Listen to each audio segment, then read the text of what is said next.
Visionary. Welcome to another episode here at the Nothing for Granted podcast. Today, I am so excited to have you here because I think this is a topic that a lot of us struggle with. I have talked previously or just mentioned previously that a lot of us are stuck in this space where we are, if we were to ask, let's say, one of your coworkers, they'll probably say, yeah, she's fine, but she's really results oriented, or she's really cold, and she has high or impossible expectations from herself and from the team, and she's just not that relatable. What are they trying to say? That you probably have a pretty transactional personality, which is not uncommon in the grant writing space, in this industry. Why? Because we are results oriented. We have this goal in mind. We have these deadlines that we have to meet, and if they don't get done by us, who are they going to get done by? And so sometimes it really just closes us off to the reality that we need to be relational. We work with people all of the time, even as independent freelance grant writers, where maybe we work from home. We are still collaborating on these projects with other leaders, and we need to know how to navigate those relationships and how to be relational with them as we build and curate those relationships. So let's go ahead and get started. This is a personal journey I have had to take, and it has not been easy. And so I'm excited to share exactly how I got out of that space where, I was very much described like that, and hopefully it has now gotten better. Welcome to Nothing for Granted, a space for aspiring grant writers who are tired of feeling undervalued, underpaid, and overworked by your understaffed nonprofit. Hi, my name is Eliana, grant writer, grants consultant, and freelance coach for Christian entrepreneurs. I live for long-distance cycling rides, iced chai lattes, and outdoor adventures with my 4 little beasts. I teach you grant writing strategies and freelance tactics that set you apart when launching and scaling your Holy Spirit-led business. I too was paralyzed by those questions. So paralyzed, in fact, that I launched my business twice, thinking maybe I should take another training because, under qualification. Well, 5 certifications on my wall later.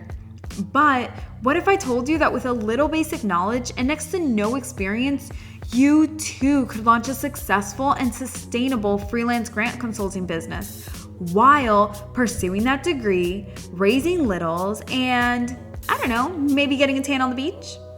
Permission granted to stop feeling guilty over leaving behind that organization that has you stagnant, and to confidently and boldly step into the most elevated version of who you were created to be. You're here for encouragement, accountability, and a slight tough love kick in the butt. No goals, just standards. Lace up your combat boots, tighten up that ponytail. Girl, it's time to get to work.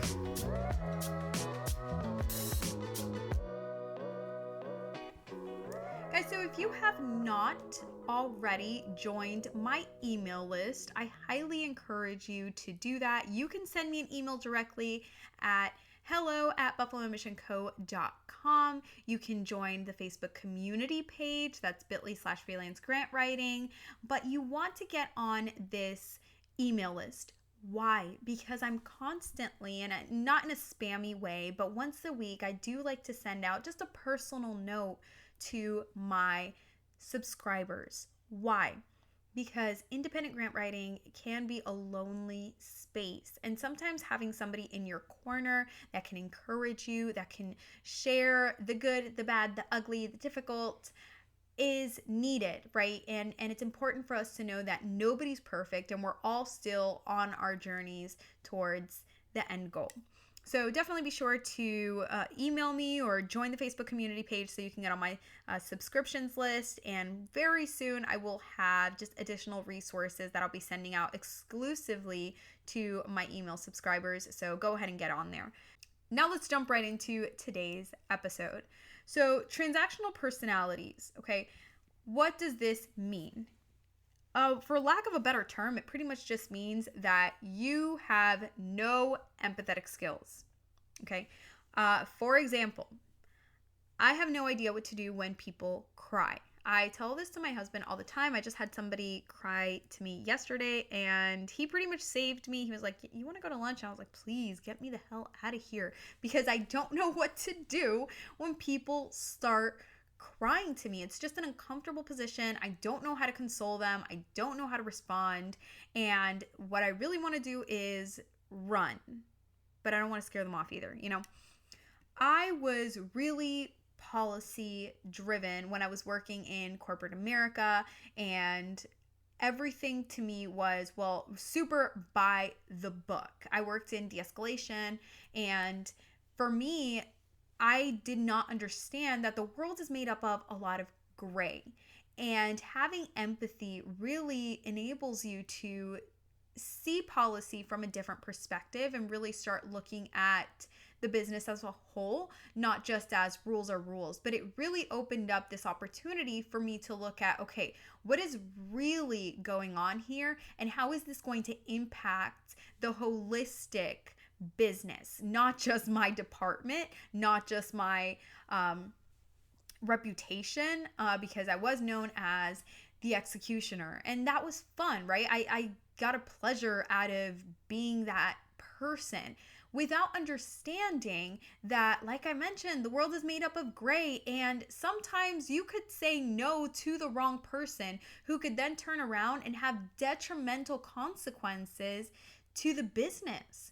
And I didn't understand that until my manager really started drilling into me the importance of building those empathetic skills, because there are skills. There's people that are innately empathetic and that can really easily relate to other people. And then there's people like us who can't relate to, it feels like, anyone. And it takes a lot of effort for us to build relationships with people because we really are just different. We're people that you have to know how to get along with us. And sometimes, I'm sorry to tell you, or to break the stigma in you, but it's not always the other person. Sometimes it's us that needs to change. And so today I kind of want to just plant that seed in your head and heart on how you can build empathy when you're a straight up savage.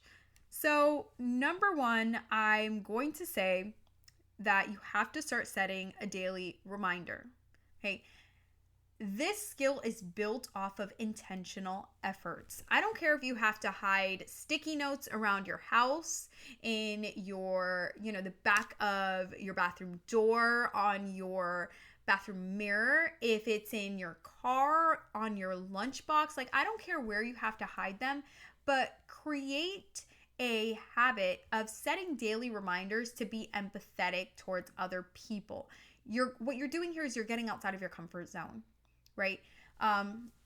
You'll say things like, "I'm so sorry to hear that you had a rough weekend. Tell me more about that." The reality is you probably don't want to hear anything about their weekend. You could care less if it sucked, but you're building up that skill, okay? Number two is you want to listen more than you speak. When we are quiet, we can learn so much more about the other person. We can pick up on different body language signs and just different cues that we don't get to really pick up because we're not even paying attention to what the other person is saying because we don't care. We want what we want, and once that exchange is complete, we kind of just want to go our own way. If I go to the accounting department and I ask for a spreadsheet of some sort, a budget, for example, I just want them to give me the budget. I don't want to hear about how their daughter's wedding went. I don't want to hear about their recent breakup. I just want the budget and I want to leave. But if this person is down in the dumps over it, guess what? You're practicing your empathy. So just sit there and take a listen for a few minutes. And guess what? Sometimes that's all people need is just a lending ear. So listen more than you speak. And number three, I want you to stop judging yourself for having real emotions. I think that as transactional personality people, say that 3 times fast, we are really hard on ourselves about our emotions, about being vulnerable, about putting ourselves out there, and, just maintaining this outward front that nothing is ever going wrong, nothing is ever, sucking in our life. But that's not the reality. Sometimes we fail, sometimes things go awry, and it's okay to live in those emotions. It's okay to feel the feels. Stop being so hard on yourself. Stop judging yourself for being human. And now maybe some of you have gotten this far in the episode and you're saying, I don't even know why any of this matters. My personality is just fine. Okay, here's the thing. It's important for you to be relational, because in your business, you don't just get to hop on a Zoom meeting and say, okay, so what do you need research for again? You have to have some sort of small talk with this person. You have to show them that you care, especially as we build personal brands. You have to be able to show that you are just as much a real person as they are, that you have bad moments too, that you have great moments that you want to share with them, and that if they're having a bad moment, you want to be that person that says, you know what, I'm so sorry that that's happening to you. Do you need to talk about it? Can I be a lending ear? You don't want to be the guy that just shows like you don't care, because that's going to show in your money, your revenue, the sustainability that you're going to have with your clients. And number 2, it's a marketing thing. If people feel like they cannot relate to you, they will not purchase with you. They will not sign the contract with you. It's just not going to happen, because they don't feel like you're a real person. They feel like you're just a corporation after their money. And like I've talked about before, we are in this new and unique space now where people don't want to buy with big brand names. They don't want to be just another number. They want to purchase with real people. They want to build relationships. They want to build connections and communities, and that's what's important to them. And if you don't know how to do that, if you don't know how to relate to other people, it's going to be really difficult for you to build a sustainable and profitable business in this new space. So I need you guys to just step outside of your comfort zone, get a little bit uncomfortable, so that you can experience real transformation, not just in your business, but your life. Visionary, I hope that this episode has blessed you. Be sure to DM me, tag me on Instagram if you're taking a listen right now, either on your way home from work or maybe at the gym. Either way, I'm super excited that you have joined me this evening, morning, afternoon, and I hope that you have a blessed rest of your week. I will catch you on Friday. Bye, many blessings. Before you go, don't forget to rate, review, and share this podcast with a friend that needs to hear it. See you in next week's episode.